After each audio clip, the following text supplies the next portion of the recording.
Welcome, everyone. Thank you for joining us for today's webinar, What to Know About Southern Comfort Shelter's Blast-Resistant Tent, presented by Matt Edel and Rob Dixon.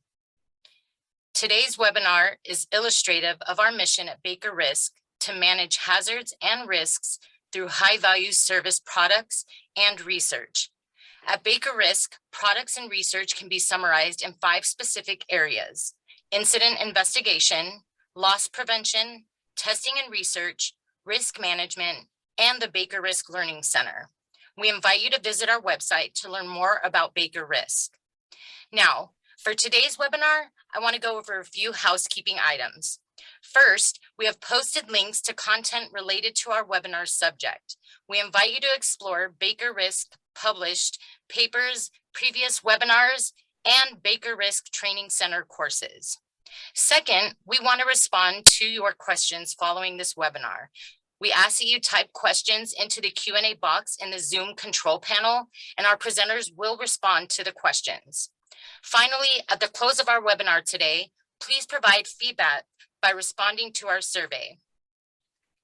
For today's webinar, we are excited to welcome Rob Dixon of Southern Comfort Shelters. Rob is an operations manager with 20 years of experience in building design and managing installations for Southern Comfort Shelters. Rob will discuss the opportunities and demands that lead up to the design of a blast-resistant tent, as well as some design challenges that require unique solutions. To start us off, Matt Edel of Baker Risk will discuss shelter options within the industry and the design and applications of this blast-resistant tent. Matt is a senior principal engineer located in our San Antonio office and has 25 years of experience designing blast-resistant structures. Matt is a co-chair for the ASCE Task Committee on Blast-Resistant Design, which is currently in the process of releasing a new edition of Design of Blast-Resistant Buildings and Petrochemical Facilities. Now, without further ado, I will turn the time over to Matt and Rob. Thank you, Naomi. Thanks for the introduction. Really appreciate it. It's great to be able to talk to everyone today. First, an overview. First, we'll be talking about a few different building options with respect to facility siting. Follow that up with an overview of tent construction, and next go into some specifics about Rob Dixon at Southern Comfort and his Matador blast-resistant tent. Next, we'll go through both some analysis and testing that's been done by Baker Risk for Southern Comfort on their tent products. And lastly, go through some different applications for these and other blast-resistant tents. But first, some background. As many know, there's some regulations that require refineries and chemical processing plants to address potential hazards so that they make sure that people at their plants are safe in the event of an accident. These are mostly in the form of these 3 types of events. The first being explosions that obviously can produce blast loads. Those blast loads have the potential to cause structural damage that could in turn fall down, collapse, or otherwise put people in harm's way. The next is a fire. Most common ones might be a jet fire or a pool fire. And the third and last is toxics, all of which can pose hazards to people. These are summarized and mitigation requirements outlined in different regulations such as API, Recommended Practice 752, covering general facility siting, 753, that covers modular trailers, and 756, most pertinent for today's discussion, that covers blast-resistant tents. There's several options available. I'll go through what some of those are on this next slide here. This shows an example of a possible refinery or chemical plant and where a plant may want to have different types of buildings to house personnel. What's indicated here at the smaller circle in the middle that's red might be closer to a process unit where you could have an accidental release, possible explosion, or other type of hazard. And then the further away you get, it turns orange and then yellow and then just outside that.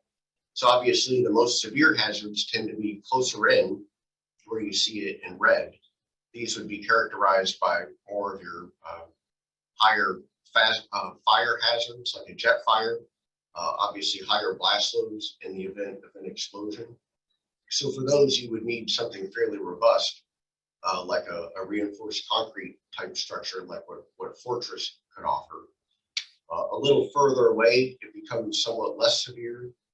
Products like a steel BRM might be applicable, as well as stick build solutions. And this could be in the form of a build from scratch building, or it could be upgrades or retrofits to an existing building. And these generally are more appropriate for, say, moderate type of blast loads. They may or may not be applicable for protection from very severe fire or hazards, although sometimes that could be done with addressing it in special ways. Further away, you could have something like a pre-engineered metal building, or PEMB. If you have these, say, in this yellow region here, special considerations may need to be pursued to make it blast resistant. And then further away, you could get a blast resistant tent, like what we'll talk about today, or possibly a wood trailer out on the perimeter of a plant. Next, some background on tents. These are becoming more and more prevalent at refineries and chemical plants, fairly often used for temporary shelters where you need it only for a certain amount of time. An example might be for like a turnaround for a gathering location for contractors who might be on site for just that certain period of time. And some other examples are shown here as well. But Rob, what are some examples or applications you've encountered? Mainly it's the lunch rooms, and also fab shops. They'll utilize them for fab shops as well, if in fact they need a blast resistant shelter. One thing to note, and you can see in the photo on the right an example of a Southern Comfort tent used for a lunchroom application. But one thing of particular note, API 756, as mentioned earlier, has a lot of stipulations in it. One specific thing it mentions is that if you want to site a tent at anything above a default level, which would be a fairly low blast overpressure regime, it must be demonstrated that that tent would be suitable through analysis or testing, or even both. And Southern Comfort Shelters has some tents that utilize novel concepts or unique design ideas that have been incorporated for blast resistance. And we'll be going over some of these in this presentation. And you'll see those concepts have been pretty thoroughly demonstrated through testing and through analysis or finite element models. So what does a Southern Comfort Shelter tent look like? These photos show a couple of examples of the basic construction. It has a fairly lightweight truss frame with an outer and inner cord connected together with web cord members. Generally, it's about a 2 foot deep truss design to give you a sense of scale. This gives it some inherent stability in the direction of the frame sway action. One thing that's fairly unique is there's no guy wires. And Rob, did you have any comments on guy wires for different tents? Well, the guy wires are the ones in which I do have are utilized to strengthen up the building, but they're inside the cords of the truss. Therefore, it's not a tripping hazard. Nothing.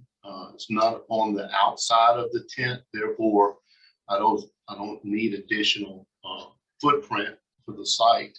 Everything is contained inside the trusses, and if in fact it is a fab shop, you don't have to worry about the forklifts hitting the wires up in the ceiling. Once again, everything's contained. But other than that, we prefab everything at our facility and show up with a trailer with the product. We assemble all the trusses and then start standing them up. So it is a bolt up assembly, and that's about it. Typical sizes are what, usually 40-foot wide or 60-foot wide, and it can go as long in the other direction. That's correct. As needed, right? Right. I think the smallest usually is going to end up being about a 40 by 40 lunch tent, and then obviously 60-foot is the maximum width that we provide as of right now. But we have a 60 by 200. It's probably the largest tent that I've built so far. But and the beauty of mine is I can add to it very easily. I make the covers in probably 50-foot spans in length. Therefore, if your turnaround is starting and and you only need to house, let's say, a couple 100 people or so at the beginning, but then as the turnaround continues on and you're bringing 1,000 people in, well, then we go ahead and add to it, and you're not having to rent this building the full size for the whole duration. You can just start taking a little bit of it down as you need to save the plant monies as well. And it's very easily to move that. And I'll tell you something too, we just ran into was because of the problem with getting materials in, and I know most majority of us have faced this, we needed a temporary fire alarm system because my building was too big. If it houses over 300 people, the state fire marshal requires you to have a temporary fire alarm system. Therefore, we couldn't get the fire alarm system in because of supply issues. So we had to take the building and separate it. So I had to make a 15-foot area in between the tents to satisfy the fire marshal. So it's simple as for us just to remove the cover off the frame to satisfy the fire marshal. Just one of the issues that you run into. So there's a lot of options in terms of customization. Surely. It sounds like, and, Right. some flexibility you can offer for different needs on a different application. Great. Another aspect, obviously, being a tent, it has fabric panels covering the roof and the walls. The roof for the blast resistant tent is a solid fabric skin. However, the wall has a fairly unique type of design. It's secured securely at the top to horizontal girts or horizontal beams. But the sides of each panel and the bottom are secured with Velcro. And it keeps it strong enough for wind load designs and the like. But it's designed so that if and when impacted by a blast load, the Velcro will release, and that'll allow the panel to swing into the building and up while being still secured at the top in a swinging motion, much like a doggy door. And you can see that on the right here in the image demonstrated. This is a still image from a test in the Baker Wrist shock tube that was done, which we'll go into in a little more detail later on today. But what you can see is these the horizontal white portions are the wall panels. Those broke free when impacted by blast and came into the building. However, it only comes in for the 2-foot length of the panel itself, which matches up with the 2-foot depth of the truss or the framing of the building. So with that type of arrangement, it doesn't really put any of the building occupant at any risk for being hit by the panel itself, as that space between the trusses is pretty much, not really a place where people are going to go. This type of arrangement reduces the loading on the overall framing, and therefore reduces the blast demand on the tent. So yeah, it's a fairly unique design. And Rob, a question: how'd you come up with this type of a panel design? Well, actually, when I called Baker Wrist, we were trying to modify my original design, and I just simply asked the question, what if it didn't have sides? And that's when I said, well, if it didn't have sides, the blast would go through it. So it made me think, well, and obviously today you have to have sides on these tents for air conditioning and heating. So I said, I thought about the louvers on an exhaust fan. And when you turn the fan on, obviously the louvers open up. And then from there, I realized, no, I need to come up with a way where they stay sealed up. And that's when we came up with the Velcro. And obviously the wind loads is very important, especially south in the Gulf Coast region. So anyway, it worked out. Very good. These tents have another unique aspect is the anchorage design. This slide shows 3 of the more common anchorage options currently being used by the tent. The first, going from left to right, is just conventional soil lockers. You see the image down here. This shows a picture of one might be. They come in lengths ranging from as short as a foot long up to about 3 or even 4 foot deep. So just depending on the application and the soil conditions, the right size auger would be selected. However, regardless, they do have a fairly low blast capacity compared to the other options, but it's also fairly inexpensive. A benefit is it's unobtrusive. It just sits very, very neatly by the base of the frames. And what they'll do is take a wire or cable like you see in the image and wrap it around the base beam of the truss and tie it back onto the auger itself, just to keep it secure. Another benefit is it can be installed very quickly. It allows for very rapid setup directly into the soil. No foundation or concrete work generally is needed for that type of anchor. The next one is a gravel bin over here in the middle. It can take a slightly higher blast load. It does cost a little bit more than the soil auger, but still fairly low cost. It takes up a little bit more space on the footprint. So if you see in the image on the bottom here with these 2 foot deep trusses, I believe these gravel bins run 8 foot. So it might come into the building about 3 foot and stick out on the outside another 3 foot. But it can also be done fairly quickly. These bins are placed on site. Gravel or crushed rock or limestone is put directly onto it. And the way it works is it's still using these soil augers to the bottom plate of the bin, but the extra gravel or soil adds weight or mass to help resist blast loads and movement, to give it a little more strength and stability at the base.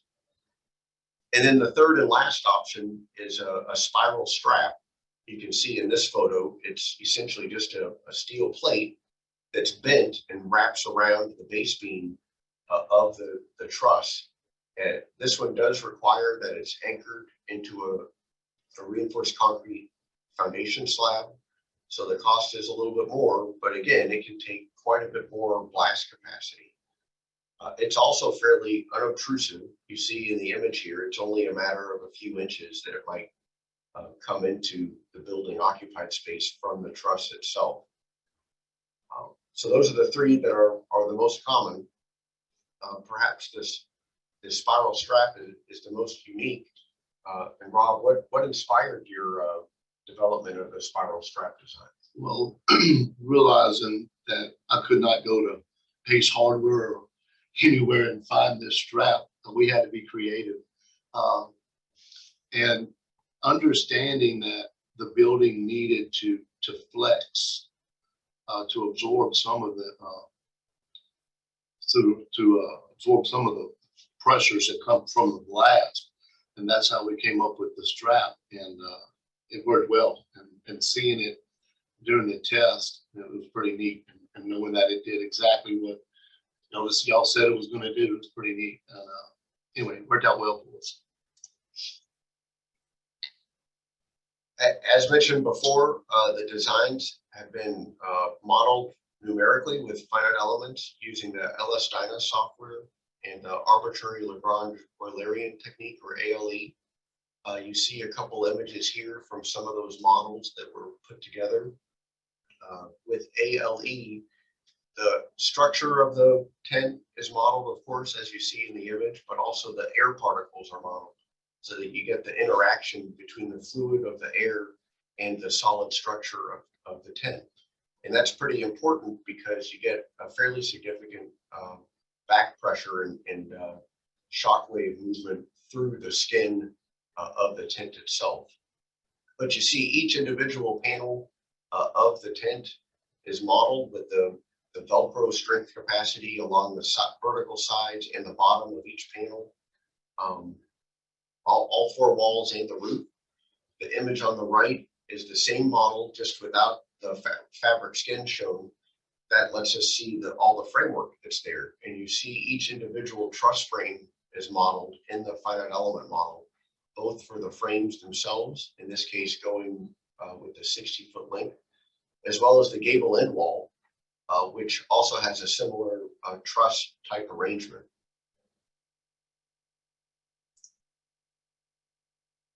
Here we have a brief video to show as an example for one of the finite element models that was developed.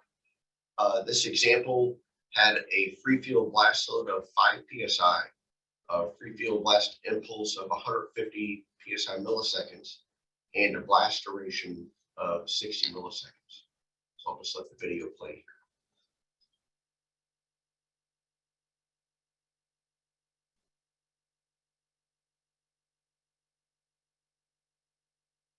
So you see in the video, the blast wave progresses from the right toward the left. This is the reflected wall off to the right. And you see at first, the panels release and blow into the building. You can see a rippling effect along the roof as the blast wave progresses along it. You also see the sidewall panels blow in from the sidewall blast loads. I'll play this just one more time.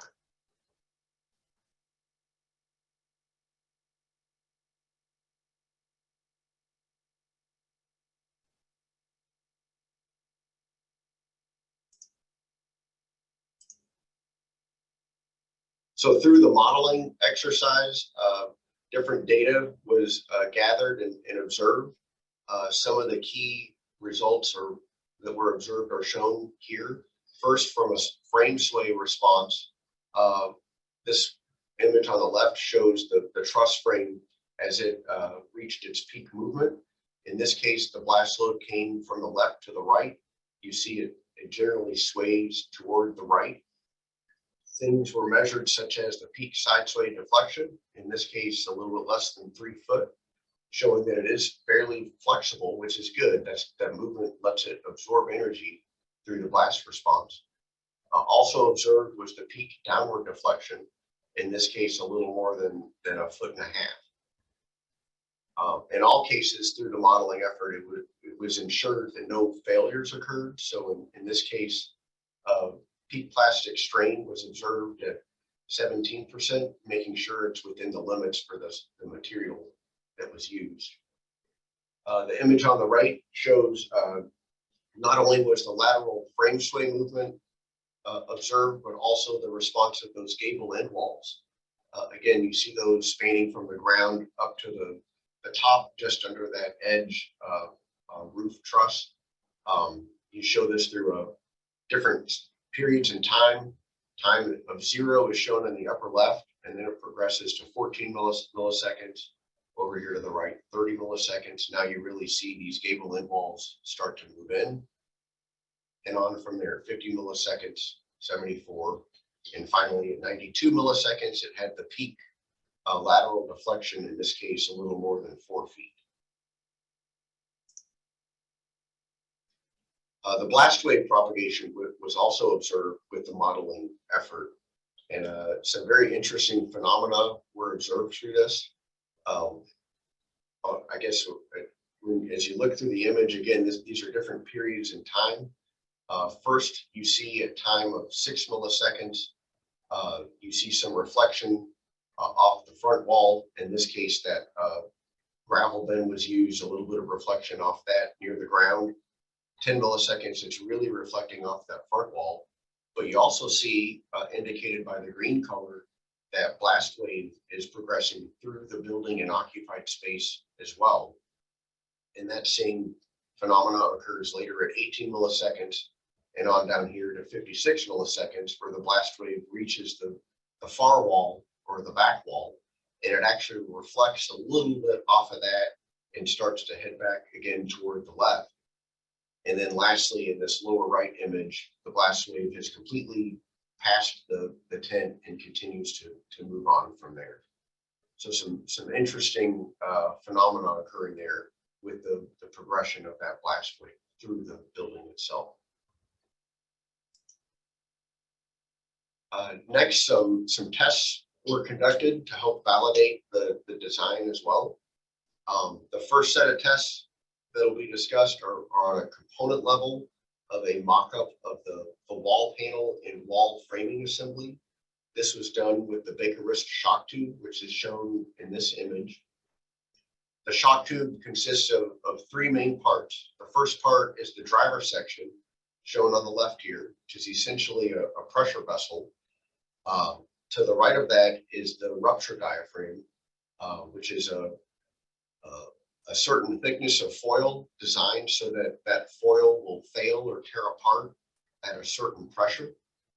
As it does that, all the pressurized air from the driver section gets released and marches on as a shock wave toward the right. And this is through the third area, the expansion section. So that blast wave continues to go through the enlarging area of the shock wave until it impacts the structural test specimen on the far end. The next slide has an image of what that looks like. For this case, again, we put in the wall panels with the Velcro attachments along the sides and bottom. It was secured to the top with horizontal girt beams. For a sense of scale, each panel is approximately 2 foot tall by 4 foot wide, for a total specimen area of 8 foot by 8 foot. So this one on the left is the side impacted by blast. The one on the right is the protected side. And you see the frame bracing put in here, as Rob mentioned earlier in the presentation. There's no guy wires that extend from the tent. It's all within the frame itself. Here's a quick video of one of those tests.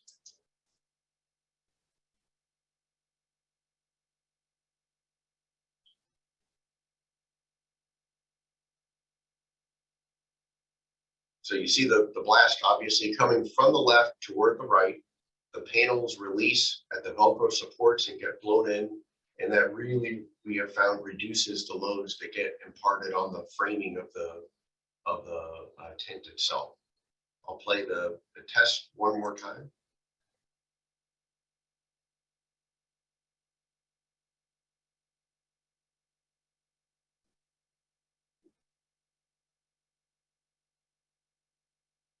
And then after the tests were completed, numerical models were developed to help validate, use the test to help validate our numerical models. And this is an example of one of those finite element models to mimic or simulate the test article. And a good agreement was found between the tests and the models.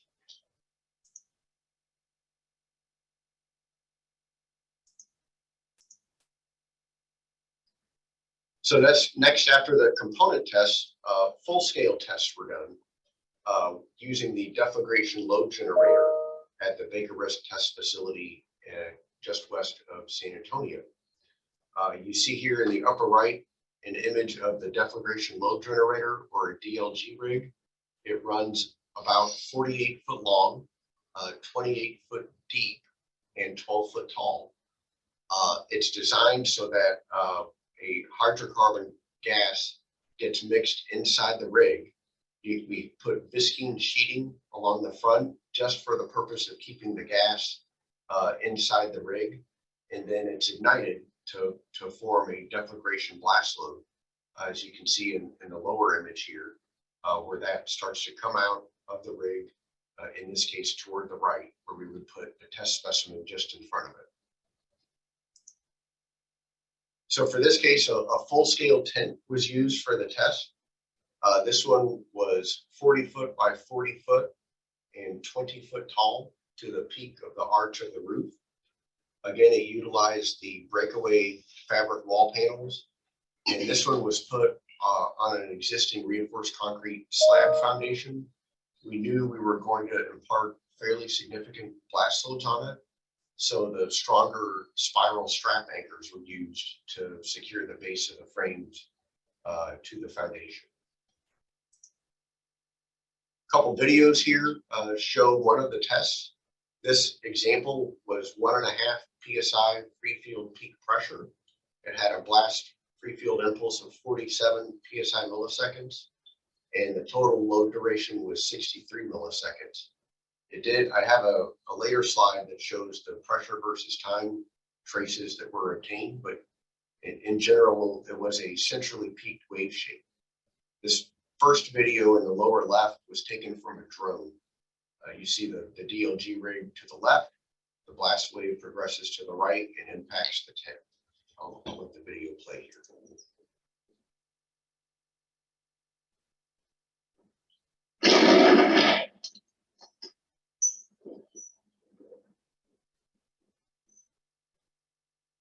So, Rob, what were some of the things you learned from doing the tests with Baker Risk for the tent? Well, I realized that this was the second test actually, and we were trying to utilize the same cover. And the first test, I didn't realize it, but it started ripping around the grommet, and that's what caused the roof to fail. I've learned a little bit about it, and I think we're going to make some adjustments on the next one I build to where that shouldn't happen again.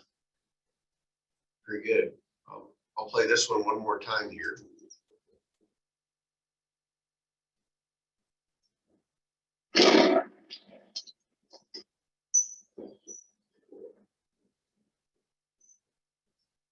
This is viewed as a success, although you did see, as Rob says, some of the roof cover did get torn away. Certainly no structural failures occurred, and no debris hazards were presented to where occupants would have been inside the tent. And this one on the right is the same test, just with a high-speed video shown from the side.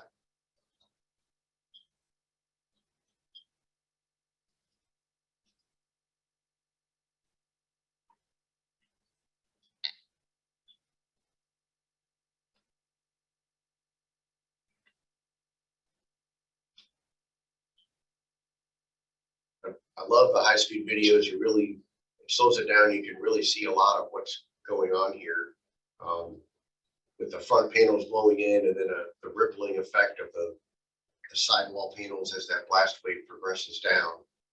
And then you see the door here. This is a double door that's double hinged that allows it to swing both in and out. I'll play this one more time as well.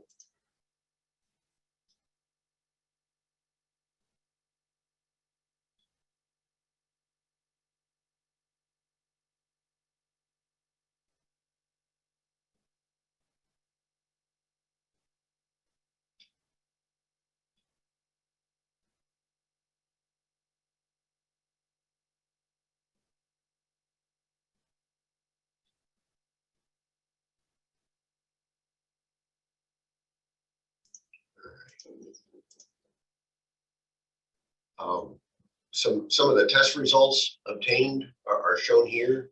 This is in the left is a graph of pressure versus time. You see 4 different curves. I'll march through each of these. First, this red curve was the free field blast pressure. Again, had a peak pressure of about 1.5 PSI. You do see a very definitive rise time to peak pressure. So we would generally call this about centrally peaked, as opposed to a shock wave that's more suddenly applied.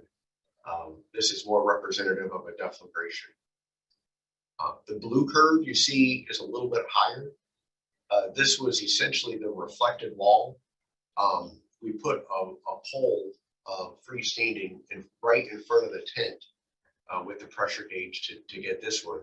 It did get a bit higher. You see just almost about 2.5 PSI, about the same wave shape and duration. The third curve in black was a gauge more or less in the center of the tent would represent free field at the building center. In this case, obviously, it's a test, fairly close in to the rig itself. In a real world situation, you would expect the free field blast at the front wall to be about the same as that in the middle, given they have a more significant standoff most of the time. And then to the right, the green curve is the essentially free field orientation, but it's the blast wave recorded at the back wall of the tent. Image on the right shows the tent itself. This is a post-test photo after everything came to rest, obviously after the blast event was over. Again, we did see some permanent deformations to some of the framing members, but no failures occurred. Finite element models were done. I'll get into that a little bit here. To mimic the test article, again, we had all of the breakaway wall panels, the solid skin roof, applied the same blast load that was recorded from the test to the tent structure in the model. Had really good agreement. We were very happy with it. You see in gray is what was shown from the model with finite elements. This is a residual or permanent deflection of the roof as it got pushed downward, just a little more than 2 inches. It's symmetrical. Obviously, it was a numerical model, so it's a little bit idealistic. The graph shown in orange here was from the test itself. It had just slightly more, a little bit less than 2.5 inches of permanent deflection. Not quite as symmetrical because, again, obviously it's a test and, well, different things are going to happen. But in general, we were quite pleased with the agreement between the test and the model, as they both serve to help validate one another. So what next? If you're considering using a tent for a plant, obviously you need to consider the regulations like API 756, among others. One of the main components of that is a blast rating. You would need to make sure that the tent has been validated through either modeling or testing, or as Southern Comfort Shelters has done, you can do both, unless if you're willing to just accept the default relatively low blast pressure capacity as defined in the document. Another consideration is fire and toxic hazards. Those may not be very applicable for something like a tent. Obviously, just has a fabric skin to the outside. It's not going to really hold up to a jet fire or high heat type event. It's not going to be very airtight as well. But it has its place, certainly, as do other building options. Lastly, a consideration is how long do you intend to have the building in place? Is it something temporary, like for a turnaround, or do you need a permanent solution? Tents obviously can be very useful for something temporary. We've also seen applications where they've been set and are more or less permanent. But Rob, could you go over what's the process if somebody wanted to order a Matador tent? Well, one of the first questions I asked is it going to be for a lunchroom? And if so, what is the capacity? Most state fire marshals, you have to have a minimum of 15 square foot per person if in fact it's going to be utilized for a lunch tent. So once I know that, I can give them the size of the tent that they desire. And usually, depending upon the size, but I can probably have it up within a week or two, depending on the size of the tents as well. So it goes up pretty quickly.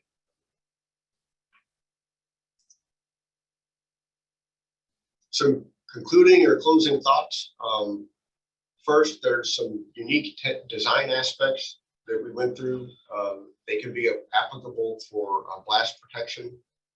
The first is the breakaway panels that you saw through the modeling and test videos. Obviously, as it breaks away, it's letting the blast into the building, but it does reduce the forces that are imparted to the frame itself and allows it to stay up and withstand a higher blast load. One thing of note, even tents that have solid walls, you're still going to get a blast wave that progresses into the occupied space. So it's not really increasing or posing any greater hazard than just a regular tent with a solid skin. Another unique design aspect is the anchorage options. All three can be done really very quickly. As Rob said, the whole tent can arrive on site and be installed and put up and ready for occupation within a week or two for a typical install. Obviously, your ones that get very, very big may take a little longer, but still it's a fairly quick process, even for the stronger spiral strap option. Second, structural response was validated by tests. These were done both on the component level with the Baker wrist shock tube and full scale for a 40-foot by 40-foot tent with the deflagration load generator. Third, the tests and different design options were verified with numerical modeling using finite elements. Those numerical models were in turn validated against the tests. And then once those are validated, they were done for a big variety of blast loads in terms of pressure and impulse. Overall, the blast capacity for this tent is shown to be as high as over 3.5 PSI free field for very long durations, up to 200 milliseconds, without experiencing structural failures. Fourth and lastly, different and unique blast propagation phenomena were observed inside the tent. We saw with the finite element models, the blast wave does progress through solid fabric, and we saw it reflect off the back wall as well. So how can we help? Baker Risk, obviously we're an engineering consulting company. We specialize in hazard identification. Some examples of this is with facility siting studies, as well as QRAs or quantitative risk assessments. We can help with siting of occupied building structures such as blast resistant tents. We can also help with design of buildings for blast, fire, and toxic hazards. Southern Comfort Shelters and their Matador blast resistant tents can help with different tent solutions. It's not a one size fits all. As shown, they have different options for customization to give what's needed for a certain application. They'll do both the construction and installation for a tent.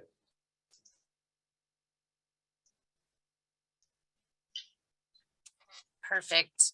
Well, thank you, Matt and Rob.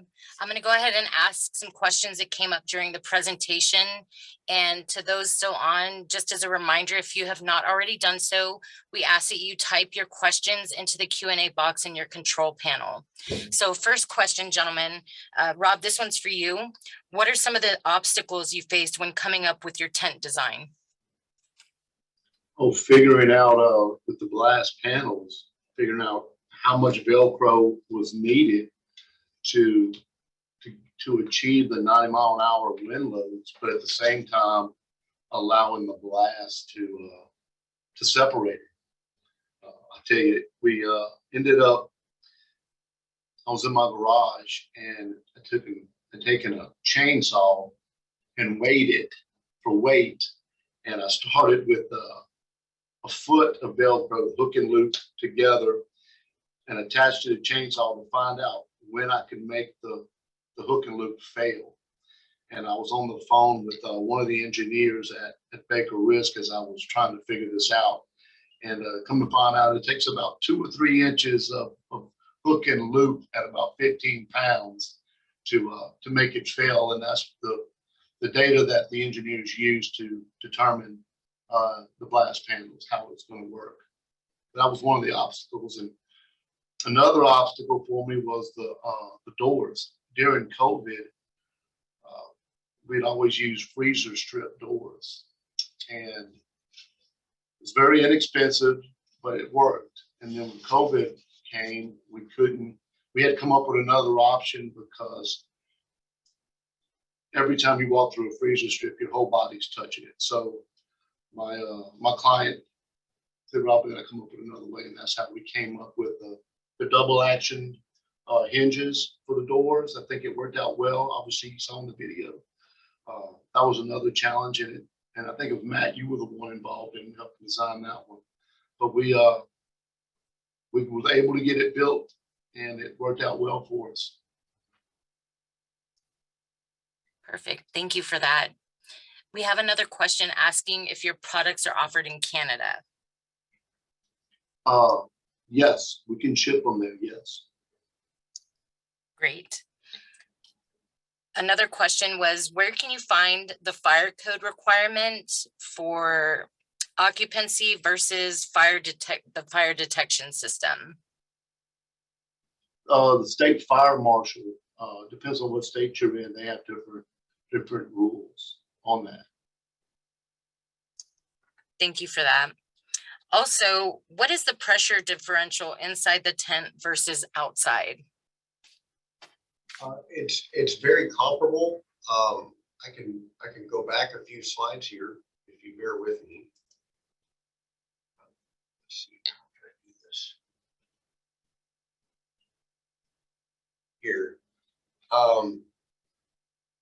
This showed these are the different pressures that were recorded.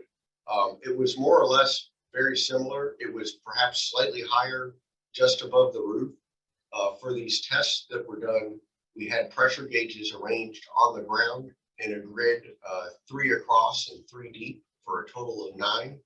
So we were able to record the progression through the building. We also had a pressure gauge up near the top of the roof, and they were within, say, 10%, but the pressures inside were maybe just a little bit lower. Perfect. There's some questions about the interior of the structure. At what distance should furniture like lunch tables be placed away from the tent exterior? Well, I know several of my clients, they utilize the 4 foot from the outer wall. So from the inner wall, an additional 2 foot away, just in case there is any frame deformation. I think it showed in one of your videos. I think it was less than 3 foot. So therefore, we stay an additional 2 foot from the inner cord of the truss. Thank you for that.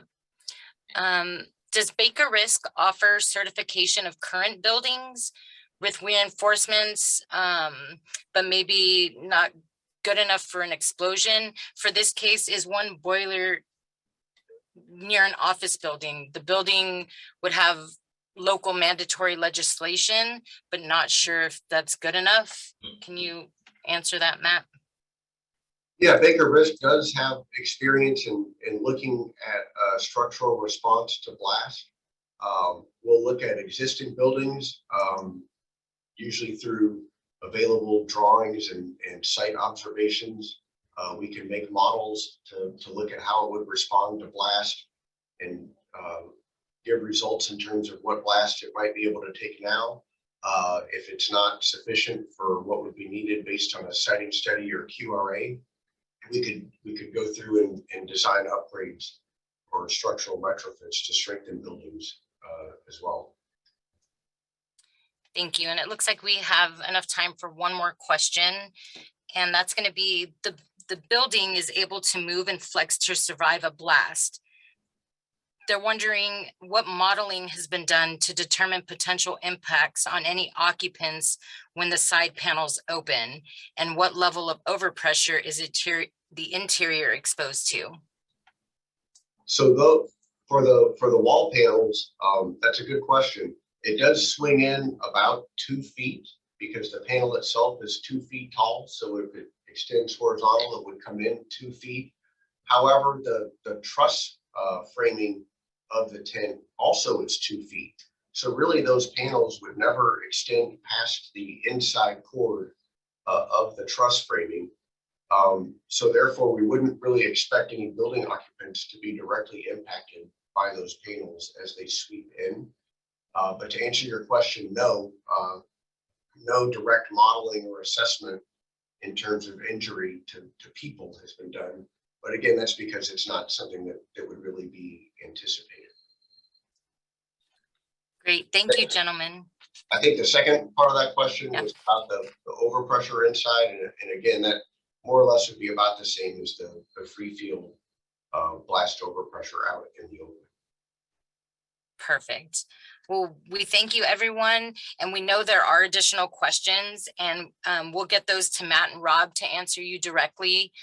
We thank you, Rob and Southern Comfort, for joining us today to share important information about the Southern Comfort Shelters Matador blast resistant tents. Thank you. So as a final reminder, today's webinar will be posted to the Baker Risk website. And once the recording is available, you will receive an email from Baker Risk with the link. Finally, we ask that you complete the survey at the conclusion of this webinar. And thanks again for joining us today. And we will see you again in August for our webinar on understanding and designing for battery hazards. Thank you again, Matt and Rob. Thank you, everyone.